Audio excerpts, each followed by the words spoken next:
cut back because of budget. We cut back our opportunity to enrich our earliest learners by half a day.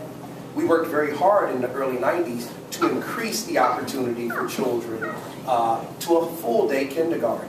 Why? Because we know that that is one of the most critical, and I dare say the most critical times of a learning opportunity for a child. We also fought to make sure that all pre-kindergartners had the same opportunity. Now again, I say this because kindergarten is compulsory. It's a must in the state of Maryland. All children hit 5, they must go to school. Pre-kindergarten, we still have yet to make that full commitment. And as a matter of fact, we're starting to take steps backwards from committing to our earliest children. So I stand before you today as a strong advocate and a person whose vision says we must commit to our earliest learners and we must commit to them fully. I say to our teachers, we must commit to our teachers as our most precious resource. The only people more important to a child's educational process is their parent. Their parents are primary. Did I say primary? I said primary nurturer, advocate, and educators of their children. They release those children to our next most important person, a teacher, in that child's life. Yesterday, as I talked to the teachers with regard to the endorsement, it overwhelmed me because I started to think about all of the teachers that touched my life as I traversed the county school system, and I just got to running them off. Mrs. Williams, thank you so much. Mrs. Nixon, who still lives in my district, thank you so much. I started to go up the line to Mrs. Eschbacher, and I thank her double portion because I was a child whose attention span was somewhat challenged. And so oftentimes teachers found themselves somewhat challenged with me. But I thank her a double portion because she got to keep me for 2 years.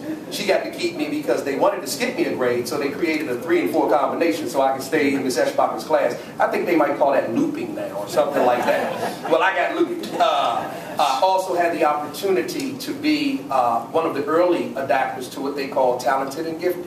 And what I found out in my house was, well, that's an extra portion of time for Derrick to have extra work so he can stay focused on what has to be done. Well, I think all of our children need that type of commitment. And we have to make that type of commitment to our educators to make sure that they have time to love children, to take care of children, to educate children, and not be berated by unreal expectations and unfair business practices. So I encourage and I accept fully in my heart the spirit of education when we collaborate to make these types of things happen.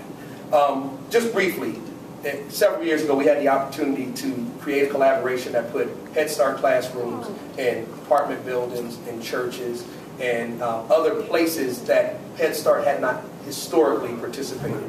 But what I hearken to in that is the spirit of collaboration that created that opportunity amongst businesses, amongst churches, amongst our educators, amongst our parents.